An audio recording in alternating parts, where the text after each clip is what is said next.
ಹುಟ್ಟಿದರೆ ಕನ್ನಡ ನಾಡಲು ಹುಟ್ಟಬೇಕು, ಮೆಚ್ಚಿದರೆ ಕನ್ನಡ ಮಣ್ಣ ಮೆಟ್ಟಬೇಕು. ನಮಸ್ಕಾರ, ಎಲ್ರಿಗೂ ಸ್ವಾಗತ. ಮತ್ತೊಂದು ಹೊಸ ದೆವ್ವದ ಕಥೆಯೊಂದಿಗೆ ಎಲ್ಲರೂ ಚೆನ್ನಾಗಿದ್ದೀರಾ ಅಂತ ಹೇಳಿ ಅಂದ್ಕೊಂಡಿದ್ದೀನಿ. ಈ ಒಂದು ಕತೆ ನಡೆದಿರೋದು ಬಂದ್ಬಿಟ್ಟು ಶಿವಮೊಗ್ಗದ ಒಂದು ಹಳ್ಳಿ. ಆ ಒಂದು ಹಳ್ಳಿ ಹೆಸರೇ ಮಾವಿನಕೆರೆ ಅಂತ ಹೇಳಿ. ಸೊ ಈ ಒಂದು ಹಳ್ಳಿಯಲ್ಲಿ ಆಗಿರುವಂತಹ ಒಂದು ಇನ್ಸಿಡೆಂಟು. ಸೊ ಈ ಒಂದು ಇನ್ಸಿಡೆಂಟ್ನ ನಮಗೆ ತಿಳಿಸ್ಕೊಟ್ಟಿರೋರ ಹೆಸರು ಬಂದ್ಬಿಟ್ಟು ಅವಿ ಅಂತ ಹೇಳಿ, ಮೂಲತಃ ಮಾವಿನಕೆರೆ ಅವರೇ. ಸೊ ಇವರು ಮತ್ತು ಇವರ ಕಸಿನ್ಸ್ ಒಂದು ಏನೋ ಹುಮ್ಮಸ್ಸಲ್ಲಿ ಮಾಡೋಕ್ಕೋಗಿ ಅನುಭವಿಸಿದಂತಹ ಒಂದು ಭಯಂಕರ ಇನ್ಸಿಡೆಂಟ್ ಅಂತಲೇ ಹೇಳ್ಬೋದು.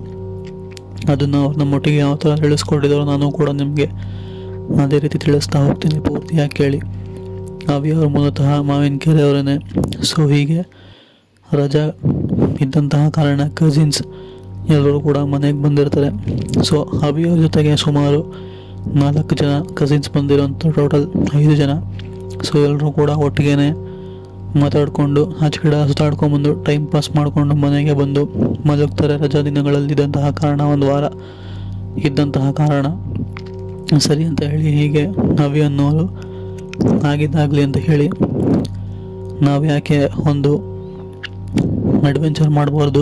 ಯಾಕೆ ಅಂತಂದರೆ ಎಲ್ಲ ಮಲಗಿರೋ ಹೊತ್ತಿನಲ್ಲಿ ನಾವು 5 ಜನ ಮಾತ್ರ ಮನೆಯಿಂದ ಆಚೆ ಹೋಗಿ, ಹಳ್ಳಿ ಆಗಿದ್ದ ಕಾರಣ ಹೋಗಿ ಸುತ್ತಮುತ್ತ ತೋಟದಲ್ಲಿ ಟಾರ್ಚ್ ಬಿಟ್ಬಿಟ್ಟು ಮೊಬೈಲ್ನ ರೆಕಾರ್ಡ್ ಆನ್ ಮಾಡಿಕೊಂಡು ಇದೇ ಥರ ದೆವ್ವ ಇದೆಯಾ ಇಲ್ವೋ ಅಂತ ಹೇಳಿ ಕಂಡುಹಿಡಿಯೋಣ ಅಂತ ಹೇಳಿ ಅಂದ್ಕೊಂಡು ಅವಿ ಅನ್ನೋರು ಪ್ಲ್ಯಾನ್ ಮಾಡಿ, ನಂತರ ಅವ್ರ ಕಸಿನ್ಸ್ ಎಲ್ಲರೂ ಕೂಡ ಹುಚ್ಚೆಬ್ಬಿಸ್ಬಿಟ್ಟು ಪ್ಲ್ಯಾನ್ ಮಾಡಿಕೊಂಡು ಎಲ್ಲರೂ ಕೂಡ ಓಕೆ ಅಂತ ಅಂದ್ಕೊಂಡು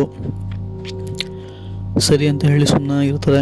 ಅದಾದಮೇಲೆ ಈ ಒಂದು ವಿಷಯ ಊರಲ್ಲಿದ್ದಂತಹ ಅವಿಯವರ ಅಜ್ಜಿಗೆ ಗೊತ್ತಾಗುತ್ತೆ. ಅವರು ಈ ಥರ ಎಲ್ಲ ಕೆಟ್ಟ ಸಾಹಸ ಮಾಡೋಂಗಿದ್ರೆ ನೀನು ಇಲ್ಲಿರಲೇ ಬೇಡ, ನಿನ್ನ ಪಾಡು ನೀನು ಈ ಊರೇ ಬಿಟ್ಟು ಹೋಗ್ಬಿಡು ಅಂತ ಹೇಳಿ ಬೈದು ಸುಮ್ಮನೆ ಇರ್ತಿರ್ತಾರೆ. ಬಟ್ ಆದರೂ ಇವರೆಲ್ಲರಿಗೂ ಕೂಡ ಅದನ್ನ ಹೆಂಗಾದರೂ ಮಾಡಲೇಬೇಕು ಅಂತ ಹೇಳಿ ಡಿಸೈಡ್ ಆಗಿರ್ತಾರೆ. ಸರಿ, ಅವತ್ತಿನ ದಿನ ಬೇಡ ಅಂತ ಹೇಳಿ ನೆಕ್ಸ್ಟ್ ದಿನ ಎಲ್ಲರೂ ಕೂಡ ಮಲ್ಕೊಂಡಾದ್ಮೇಲೆ ಅವಿ ಮತ್ತು ಅವ್ರ ಕಸಿನ್ಸ್ ಎಲ್ಲರೂ ಕೂಡ ಡ್ರಿಂಕ್ಸ್ ಮಾಡಿಬಿಟ್ಟು ನಶೆಲ್ಲೇ ಮೊಬೈಲ್ ರೆಕಾರ್ಡಿಂಗ್ನ ಆನ್ ಮಾಡಿಕೊಂಡು, ಕ್ಯಾಮ್ರಾ ಹಿಡ್ಕೊಂಡು, ಟಾರ್ಚ್ ತೊಗೊಂಡು ಯಾರಿಗೂ ಗೊತ್ತಿಲ್ಲದಿರೋ ಥರ ಸೌಂಡ್ ಮಾಡ್ದೇ ಆಚೆ ಕಡೆ ಬಂದು ಹೋಗಿ ಹುಡ್ಕೋದಕ್ಕೆ ಶುರು ಮಾಡ್ತಾರೆ. 5 ಜನರು ಕೂಡ ಒಟ್ಟಿಗೆ ಇರ್ತಾರೆ. ಒಟ್ಟಿಗೆ ಒಂದೊಂದೇ ಜಾಗನ ಹುಡ್ಕೊಂತ ಬರ್ತಾರೆ. ಬರ್ತಾ ಇರ್ಬೇಕಾದ್ರೆ ಮನೆಯಿಂದ ಸ್ವಲ್ಪ ದೂರನೇ ಬಂದುಬಿಟ್ಟಿರ್ತಾರೆ. ಟಾರ್ಚ್ ಬೆಳಕೇನಾದ್ರು ಬಿದ್ದರೆ ಗೊತ್ತಾಗ್ಬಿಡುತ್ತೆ ಅಂತ ಹೇಳಿ, ಸೌಂಡ್ ಗೊತ್ತಾಗಬಾರ್ದು ಅಂತ ಹೇಳಿ ಮನೆಯಿಂದ ತುಂಬ ದೂರ ಬಂದು ಹುಡ್ಕೋದಕ್ಕೆ ಶುರು ಮಾಡ್ತಾರೆ. ಹುಡುಕ್ತಾನೆ ಇರ್ತಾರೆ. ಅವ್ರ ಕಣ್ಣಿಗೆ ಇನ್ನೂ ಕೂಡ ಕಾಣಿಸೋದಿಲ್ಲ. ಆದರೂ ನಶೆಯಲ್ಲಿದ್ರಲ್ಲ, ಸೊ ಅದು ಒಂಥರ ಧೈರ್ಯ ತಂದಿರುತ್ತೆ ಅಂತಲೇ ಹೇಳ್ಬೋದು.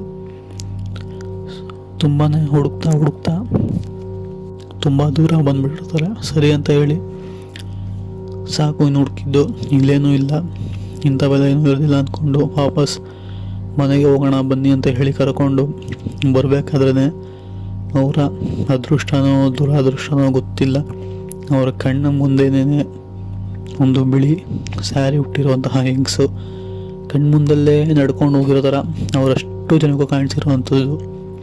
ಯಾವ ಥರ ನಡ್ಕೊಂಡು ಹೋಗ್ತಿದ್ದಾರೆ ಅಂತಂದರೆ ಒಂದು ಚೂರು ಶಬ್ದ ಇಲ್ಲ, ಕಾಲು ಗಾಳಿಯಲ್ಲಿ ನಡೀತದೆ, ನೆಲದ ಮೇಲಿಲ್ಲ. ಆ ಥರ ನಡ್ಕೊಂಡು ಹೋಗುವಂತಹ ಹೆಂಗಸನ್ನ ಇವರು 5 ಜನರು ಕೂಡ ನೋಡ್ತಾರೆ. ನೋಡಾದ್ಮೇಲೆ ಅಲ್ಲಿಂದ ಎದ್ನೋ ಬಿದ್ದೋ ಅಂತ ಹೇಳಿ 5 ಜನರು ಕೂಡ ಓಡೋಗಿ ಮನೇನ ಎಷ್ಟು ಜೋರಾಗಿ ಬಾಗಿಲನ್ನು ತೆಗೆದುಬಿಟ್ಟು ಹೋಗಿ ಒಳಗಡೆ ಸೇರ್ಕೊಂತಾರೆ ಅಂತಂದರೆ, ಅವ್ರು ತಳ್ಳಿದಂತಹ ಬಾಗಿಲು ಫೋರ್ಸ್ಗೆ ಮನೆಯವರೆಲ್ಲರೂ ಕೂಡ ಎದ್ಬಿಟ್ಟು ಏನಾಯಿತು, ಯಾಕೆ ಇಷ್ಟೊಳಗೆ ಬಾಗಿಲು ತಳ್ಕೊಂಡು ಬಂದಿರೋಲ್ಲ ಅಂತ ಹೇಳಿ ಕೇಳ್ತಾರೆ. ಅದಕ್ಕೆ ಕಸಿನ್ಸ್ ಅಂದರೆ ಅವಿಯವರ ಕಸಿನ್ಸು, ಇಲ್ಲ ನಾವೆಲ್ಲ ಈ ಥರ ಮಾಡೋಕ್ಕೆ ಅಂತ ಹೋಗಿದ್ವಿ, ಮಾಡಬೇಕಾದ್ರೆ ಏನೂ ಕೂಡ ಕಾಣಿಸ್ಲಿಲ್ಲ. ವಾಪಸ್ ನಡ್ಕೊಂಬರ್ಬೇಕಾದ್ರೆ ಯಾವುದೋ ಒಂದು ಬಿಳಿ ಸೀರೆ ಹುಟ್ಟಿರೋಂಥ ಹೆಂಗಸು, ಅವಳು ಕಾಲು ನೆಲದ ಮೇಲಿಲ್ಲ, ಗಾಳಿಯಲ್ಲಿ ನಡ್ಕೊಂಡು ಹೋಗ್ತಿದ್ದಾಳೆ ಅನ್ನೋ ಥರ ನಮ್ಮ ಕಣ್ಮುಂದಲ್ಲೇ ಭಾಸ ಆಯಿತು ಅಂತ ಹೇಳಿ ತಿಳಿಸಿರೋವಂಥದ್ದು. ಅದಕ್ಕೆ ಅವರ ಅಜ್ಜಿ ಹಾಗೆ ಅವಿಯವರ ತಂದೆ ತಾಯಿ ಎಲ್ಲರೂ ಕೂಡ ಕಸಿನ್ಸ್ಗೆ ಹಾಗೆ ಅವಿಗೆ ತುಂಬಾ ಚೆನ್ನಾಗಿ ಹೊಡೆದು, ಇಂಥವೆಲ್ಲ ಮಾಡಬೇಕಾ ನೀವು, ಅದು ಅಲ್ಲದೆ ಕುಡಿಯೋದೆಲ್ಲ ಕಲ್ತಿದ್ದೀರ ಅಂತ ಹೇಳಿ ಬೈದು, ಇಂಥ ಸಾಹಸಕ್ಕೆ ಏನಾದ್ರು ಇನ್ನೊಂದ್ಸಲಿ ಮಾಡೋಂಗಿದ್ರೆ ಈ ಊರಿಗೆ ಬರಲೇಬೇಡಿ ಅಂತ ಹೇಳಿ ಆಮೇಲೆ ಆದಂತಹ ಕಥೆನ ತಿಳಿಸ್ಕೊಡ್ತಾರೆ. ಆ್ಯಕ್ಚುಲಿ ಆ ಹೆಂಗಸು ಬೇರೆ ಯಾರೂ ಅಲ್ಲ, ಇವರ ಮನೆಯಿಂದ ಸ್ವಲ್ಪ 4ನೇ ಮನೇಲೋ 5ನೇ ಮನೇಲೋ ಇದ್ದಂತಹ ಹೆಣ್ಣು ನೇಣು ಹಾಕ್ಕೊಂಡು ಸತ್ತೋಗಿರುವಂಥದ್ದು.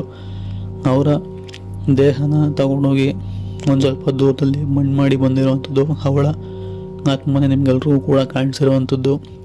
ನಾನು ಎಷ್ಟು ಹೇಳ್ತೀನಿ ನಿಮ್ಗೆ ಈ ಥರದ ಸಾಹಸಗಳನ್ನ ಮಾಡಬೇಡಿ ಅಂತ ಹೇಳಿ, ನೀವಾದರೂ ಇಂಥದಕ್ಕೆ ಕೈ ಹಾಕ್ತಿರಲ್ಲ.